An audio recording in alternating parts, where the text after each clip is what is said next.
Agad to! Po! Po! Pero lang ang kailangan namin. Ibigay niyo na ang kinita niya, wala tayong magiging problema. Saan ba yan? Kami ang tara! Kami na! Anak ko, tulong to! Kulong to! Sorry po. Kakaalis lang po kasi ng boss ko. Yun lang po iniwan ng pasukli. Tingnan mo pa saan? Wala! Wala, tapos na po ako mag... Hoy! Tagalay! Kaya to! Sir, walang magpapakabayani, ha? Nalalaman daw ang tibay ng isang tao hindi sa panahon ng kaginhawahan at kasiyahan, kundi sa panahon ng paghihirap at kasawian. Ito ang napatunayan ng bida sa ating kwento ngayon. Isang taong ninakawan ng lahat ng kanyang pinagsikapan. Sa kabila ng kanyang kasipagan at magandang hangarin sa buhay, nabaliwala ang lahat sa isang kisap mata lang. Magandang araw po mga kapuso. Ako po si Vicky Morales at ito ang Wish Ko Lang. Sa lahat ng resume na nabasa ko, etong sa'yo yung kakaiba. Ngayon lang ako nakakita ng nagbebenta ng gagamba sa job experience. Eto pa, nagtitinda ng gulay. Bantay sa bakery. House chores to eh. Hindi naman to trabaho. Sir, sideline ko ho kasi yan dati. Kumbaga, binabayaran po ako ng mga kapitbahay sa paglilinis po ng bakuran nila. Ganun, no?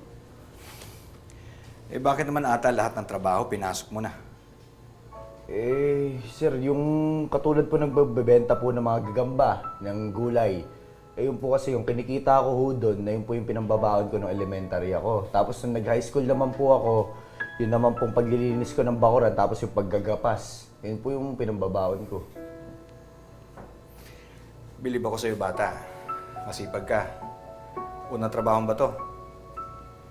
Ang ibig kong sabihin, yung totoong trabaho hindi yung sa palengke o sa bakuran ng kapitbahay mo. Opo. Pag nagkataon, ito po yung una. Eh kung ipalinis ko sa'yo yung bakuran ko, papayag ka ba? Sir, sabi ko nga ho sa inyo, lahat po ng trabaho, pinasok ko na ho. Kaya parang wala na ho ang karapatan tumanggi pa sa trabaho. Donna, halika mo na. Donna, si Justine. Justine, si Donna, siya yung kahiran natin. Kamusta ho? Turuan mo nga si Justine kung paano maging room boy. Ha? Sir, teka, ibig niyong sabihin, tanggap na ho ako? Oo, tanggap ka na. Salamat, sir. Thank you po. Jean? Oh, Justin, anong ginagawa mo dito? Bakit parang hindi ka naman masaya nakita mo ako? Sira, di ba sabi mo kasi sa akin may job interview ka? Eh, hindi mo ko masusundo. Yun na nga eh. Kaya nga ako nakapunta dito kasi tapos na yung job interview. At nakuha ko. Talaga? Wow, congrats! Thank you, thank you. Wait, hindi kasama sa celebration yan. Ano, kahit na isang... Di ba sabi ko sa'yo pagkatapos na ng high school ko? Tagal-tagal pa nun eh. Ah, okay, sige. Kung di ka makapaghintay, break na lang tayo. Ha? Taga, nagbibiro lang ako. Joke lang yun. Pero, malapit kayong graduate, di ba? So, ibig sabihin, malapit ko na rin... Hindi, pero seryoso. Masaya ako para sa'yo. Tsaka napakaswerte nung boss mo. Kasi ikaw yung pinakamasipag na taong nakilala ko. Wow! Alam mo yun, nagusto ko sa'yo. Kahit na-girlfriend na kita, binabola mo pa rin ako. Tara na, umuwi na tayo. Tara na, uwi na tayo.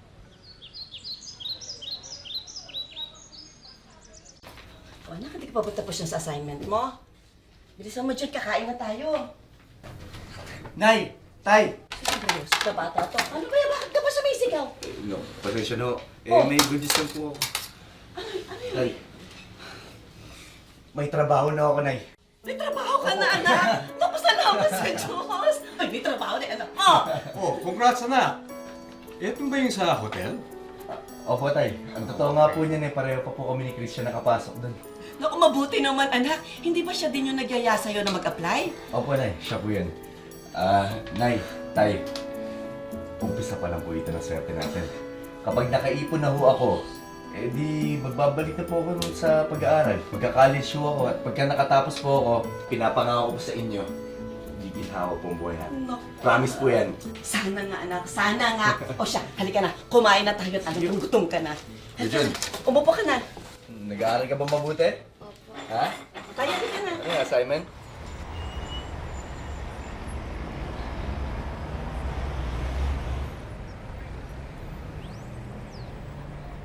Ano bro? Tol. Gusto mo tulungan na kita dyan? Hindi na. Ako nang bahala dito. Kaya-kaya ko to. Sigurado ka ha? Oo. Tara, dami kasing customer ngayon eh. Sige, tol. Sige, sige. Okay.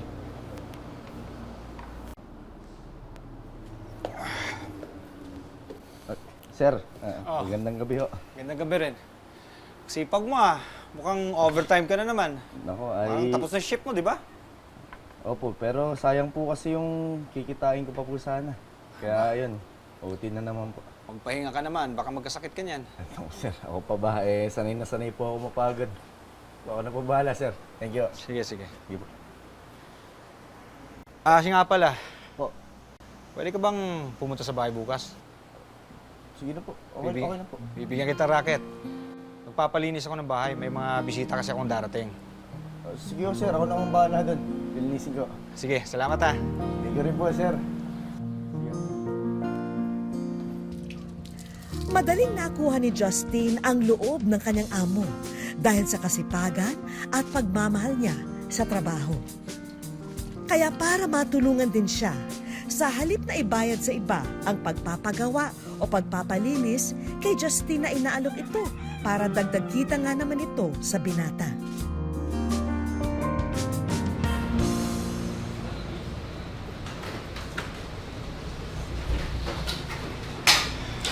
Lola, may susunduin lang ako sa pier, pero babalik ako kagad. Sige po. Ingat po.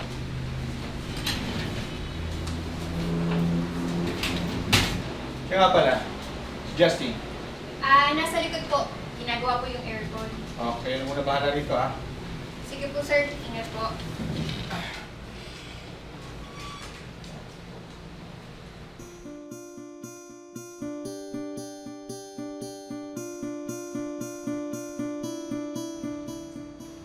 Agad to!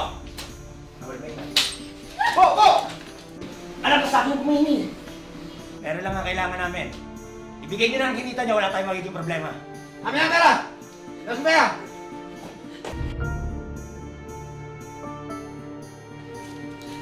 Sorry po. Kakaalis lang po kasi ng boss ko. Yun lang po iniwan ng pansukli. Pati ito! Akin na! Anak ko, pati tulong to! Kulang to! Hindi ka papasa! Wala! Wala, tapos na po ako mag... Hoy! Tagamay! Ano to? Sir, walang magpapakabayani, ha? Walang masasaktan, okay? Makikisa na kayo. Hoy! Ano ginagawa mo yan? Hoy! Ano yan? Nasagutin mo? Ihingi ka na tulong?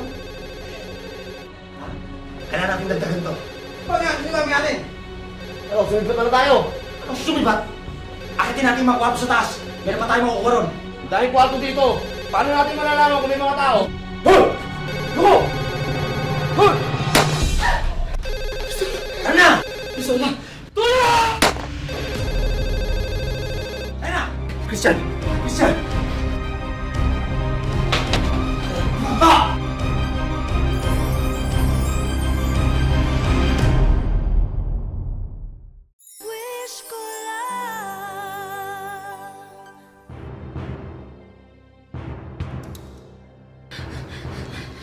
Christian!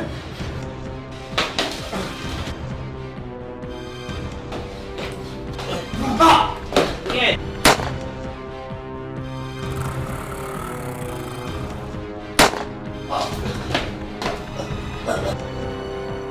Sige!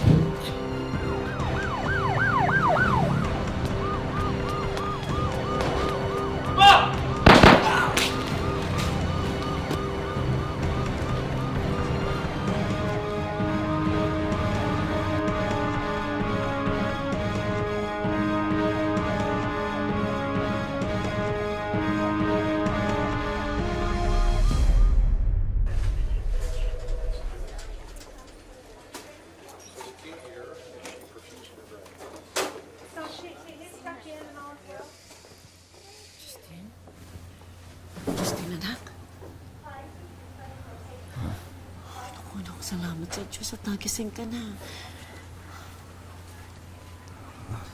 Oh, anak, huwag mo munang pilitin magsalita. Mahina ka pa. Ma, kanina po sa hotel, may nang hold up po sa amin, ma. Tapos, pagkatapos po nun, bigla po nilang binaril si Miss Donna. Anak, tapos na yun. Hindi, ma, pinatay nila si Miss Donna, ma. Hindi, anak, tapos na yun. Wala na sila. Ma, hindi lang po yung pagkatapos po na si Christian naman po yung binaril nila. Ma, Anak, ma, pati ako binaril nila, ma. Ma, tapos na yun. Tapos na. ma, hindi. Ma,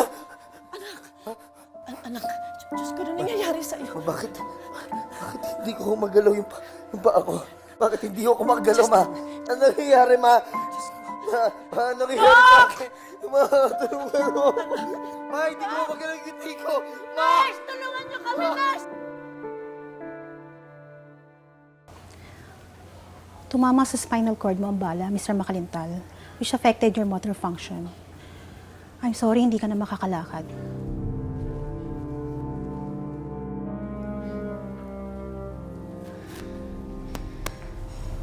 Justin.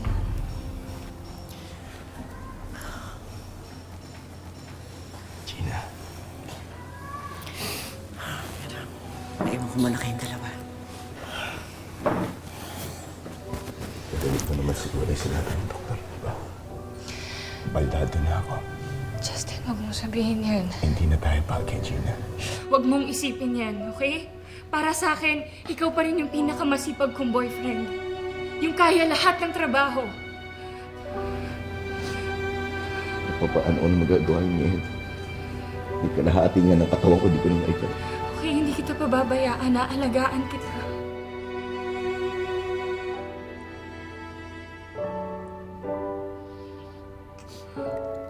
Ipinakita ni Gina kay Justine na walang magbabago sa kanila sa kabila ng nangyari. Araw-araw, pagkalabas sa eskwela ay diretso na ang dalaga sa ospital para bantayan at alagaan ang kasintahan.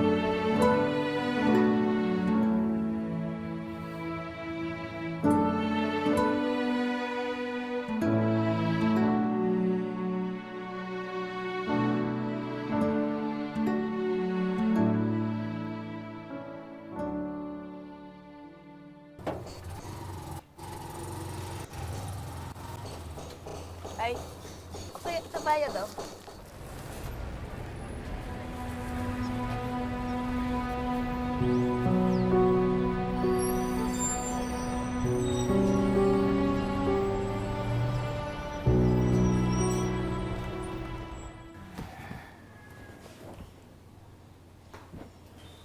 Anak, Po, kailan ba huling nadalaw dito si Gina? kung di po ako nagkakamali, siguro po nung 1 linggo pa. Bakit to?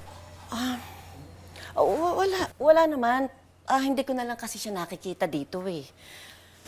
Baka po busy po sa school kasi malapit na po yung finals na. Siguro nga.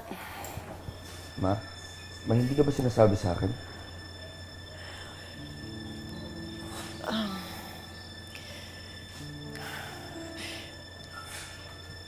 Anak, ako, pasensya ka na ha. Hindi na talaga ako makatiis na hindi sabihin sa'yo eh.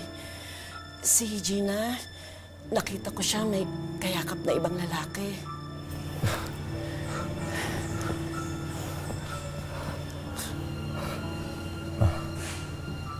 Hindi totoo yan, ma.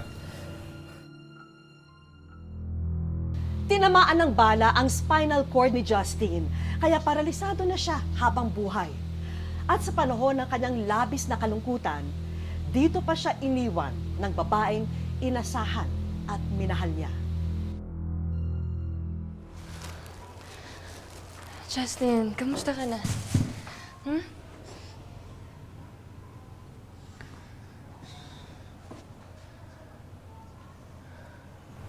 Gina, totoo ba? Ang alin? Na may iba ka na.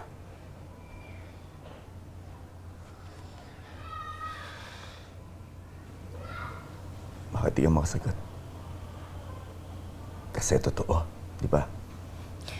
Justin, hayaan mo ako magpaliwanag. Yan, Gina. Di mo na kailangan magpaliwanag.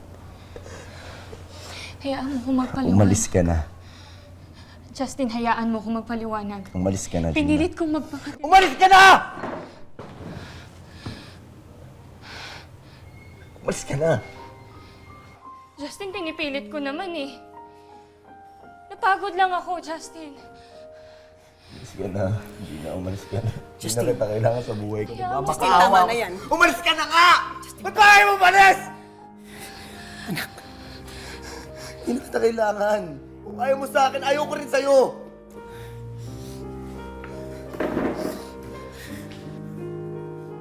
Justin, anak, tama na. Bakit ka na nang mahalaga sa akin? Honest. Tawa na sa akin. Tama na. Ano bang mali sa akin? Ano bang mali sa akin?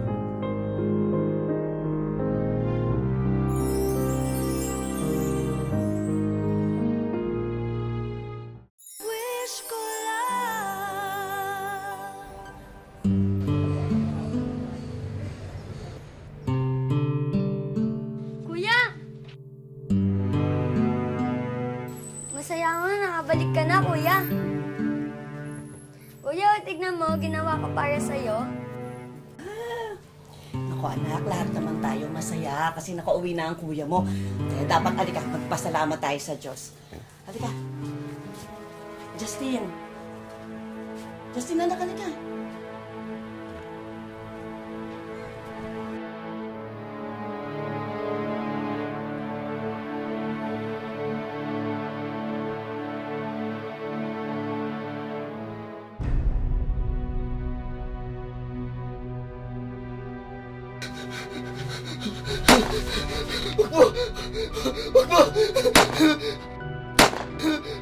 Huwag mo maawa mo sa akin! Ayoko pa maging baldado! Huwag mo! Huwag mo! Justin? Justin? Justin? Justin, anak! Anak! Diyos ko! Justin! Justin! Justin! Anak, kumain ka muna. Okay ka na. Ay, tay. Sige na. Ako na bahala dito. Anak. Oh, kain ka na. Alam mo, anak, mabuti pa siguro ipasyal kita. Kahit dyan lang sa may bandang taniman, doon ka nangunguha ng mga gagamba nung araw. Doon ka din nakakita ng mga kabarkada mo. Malay mo, anak. Doon ka rin makakita ng mga bago mong kaibigan. Tama na. Anak. Justin, ano ba? Sumusobra ka na. Naiintindihan ko yung sakit na nararamdaman mo. Pero hindi naman yan dahilan para bastusin mo kami. Hindi niyo ako naintindihan! Naranasan niyo bang maging baldado? Naranasan niyo bang maging lumpo? Naranasan niyo bang mawala ng mga pangarap? Hindi. Hindi ko nararanasan lahat ng sinasabi mo. Pero Justin, nanay mo ko. Nararamdaman ko lahat ng sakit na nararamdaman ko dahil dyan sa pagkakaganyan mo. Naranasan mo ba na makita mo at pinapanood mo ang anak mo na nahihirapan? Ha? Alam mo ba? Kung gaano kasakit para sa akin yun na wala akong magawa. Wala akong magawa. Hindi ko alam kung ano ibibigay kong lunas sa'yo para sa sakit mo. Hindi lang ikaw ang nahihirapan, Justin. Hindi lang ikaw ang nasasaktan.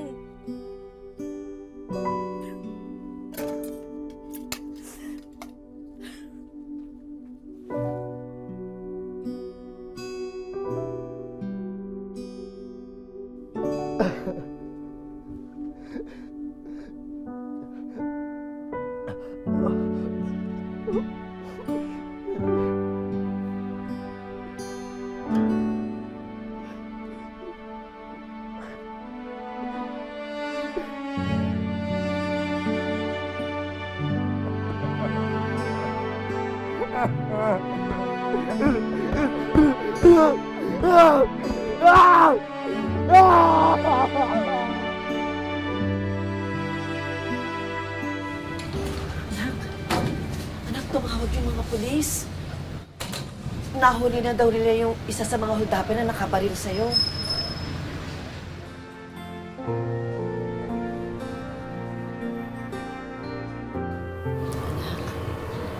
Sigurado ka ba sa gusto mo? Apo.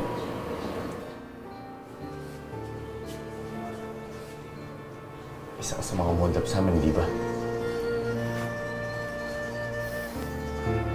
Bakit mo ginawa yan? Gipit na gipit lang talaga kami. Yun lang ang dahilan mo, gipit na gipit! Nagipaldado ako dahil sa gipit na gipit kayo! Mali yung ginawa namin. Kaya humihingi po ako ng tawad sa inyo. Hindi ko na rin mabawi yung mga nangyari. At alam ko na wala na rin ang magagawa tungkol doon. Pero dahil may tiwala ako sa Panginoon at alam kong mas matibay ako sa inyo, kahit na mahirap sa akin, papatawarin ko kayo. Salamat po.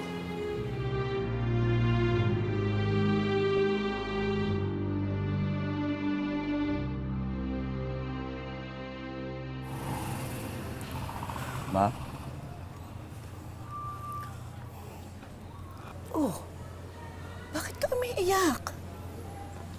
Hanggang ngayon ba, anak, iniisip mo pa rin yun? Ma? Sorry po. Sorry po kasi naging mahina ho ako. Kasi yun, naging makasarili ho ako.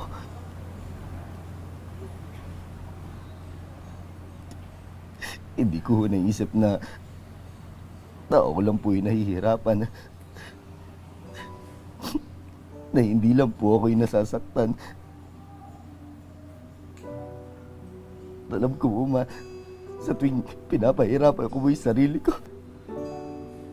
para ko na rin po pinahirapan kayo, yung mga nagmamahal sa akin.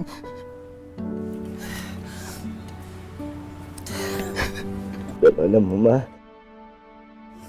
kahit no ganito ako, kahit na hindi na po ako nakakalakad, alam ko pa rin po sa sarili ko na napakaswerte ko. Maswerte ka, anak. Maswerte ka, maswerte tayo dahil mahal tayo ng Diyos. I love you, Ma. I love you too, anak.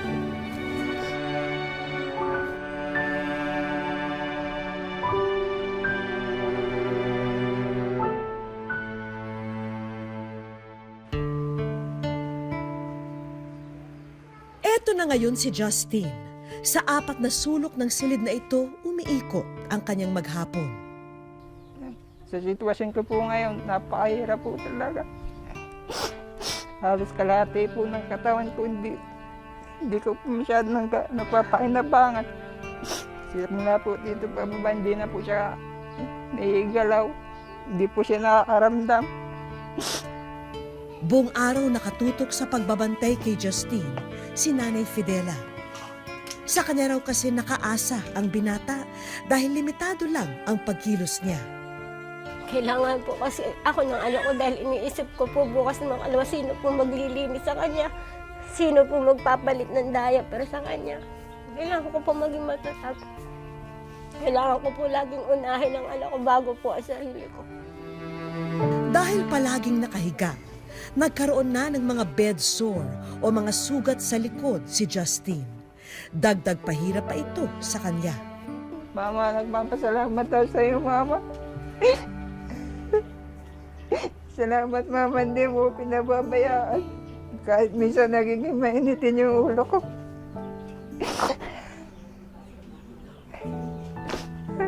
Mama, mahal na mahal ko kayo. Si Tatay Wilfredo ang naghahanap buhay para sa pamilya. Pinagkakasya ng pamilya ang kinikita niya sa construction. Lahat ng paraan ginagawa ko na para sa pamilya ko. Malaking bagay sa akin kung hindi siya nagkaganda. Nakakatulong na namin siya. Well, sobrang panghihinayang, lalo na sa kanya. Napakabait na bata. Sa kabila ng kanyang sitwasyon, nagagawa pa rin ni Justine na kumilos sa bahay. Nagkukumpuni siya ng mga sirang appliance. at naglilinis ng mga tanim sa kanilang bakuran. Sa mga ganitong pagkakataon lamang siya nakakalabas ng bahay nila. Sa kabila po ng sitwasyon niya at ayaw naman po namin siyang asahan, nagkukumpuni po siya dito ng mga sirang upuan. Nagtatanim po siya ng papaya, pag-aalaga po siya ng manok. Mahilig po siya sa mga kambing, kaso po, binenta na po namin. Gawa nga po na may mga pangangailangan pong mga pambiling gamot. Lagi ko pong dinadasal na sana hindi po ako pabayaan ng Diyos. Sa kabila ng kalagayan ko, lalo na po yung pamilya ko. Kasi hindi ko po lalo makayanan kung pati pamilya ko magkaroon ng problema. Gusto ko pa po silang matulungan.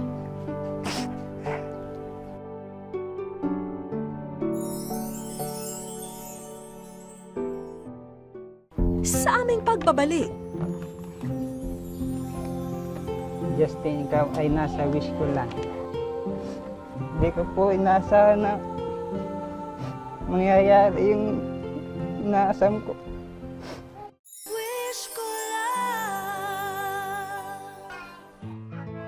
inabutan naming nagpapahinga si Justine sa kanilang bakuran kasama ang kanyang ina. Hindi nila alam na kinasabwat na ng aming grupo ang isa nilang kapitbahay.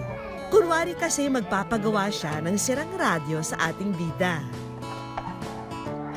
Hindi naman tatanggihan yan ni Justine, kaya agad na binuksan ito para alamin ang problema.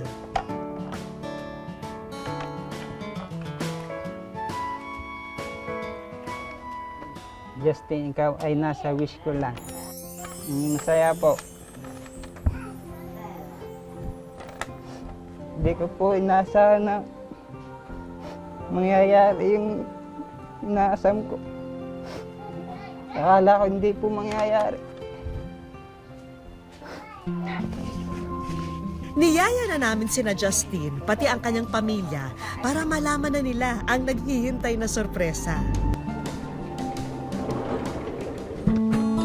Lahat ng nakikita mo, Justine, mga regalo yan para sa'yo.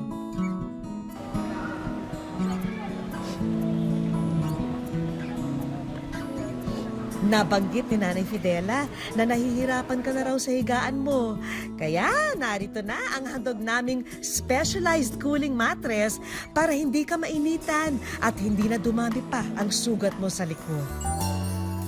Dagdag pa riyan ang mga gamot at medical supplies na ito. Bibili lang po ako ng isang peraso sa isang linggo pag naubos. Mag-aano na lang po ako ng dahon ng bayaba. Magpapakulo na lang po ako ng dahon ng bayaba. Sana'y makatulong din sa pagpapagamot mo, Justine, ang medical assistance na ito. Maraming salamat po. Salamat sa inyong lahat, lalo na po sa GMA7. Sa wish ko lang po. Malaking bagay po yan para hindi na po kami palaging bumili ng mga pangangailangan ko. Hindi na po mahihingi. Justine, alam naming lagi mong iniisip ang kapakanan ng iyong pamilya at nais mong makatulong sa kanila. Magkaroon po ng pagkakakitaan para matulungan ako pong magulang ko.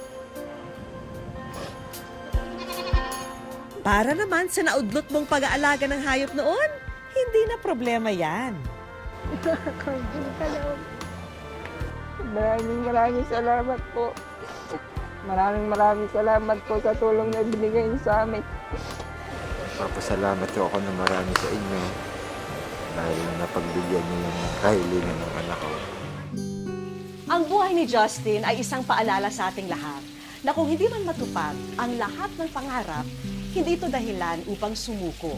Sa halip, maghanap tayo at bumuo ng bagong pangarap. Dahil habang may gusto tayong maabot, may dahilan tayo para mabuhay. Salamat po sa inyong pagsubaybay, mga kapuso. Ako po muli si Vicky Morales at ito ang Wish Ko Lang.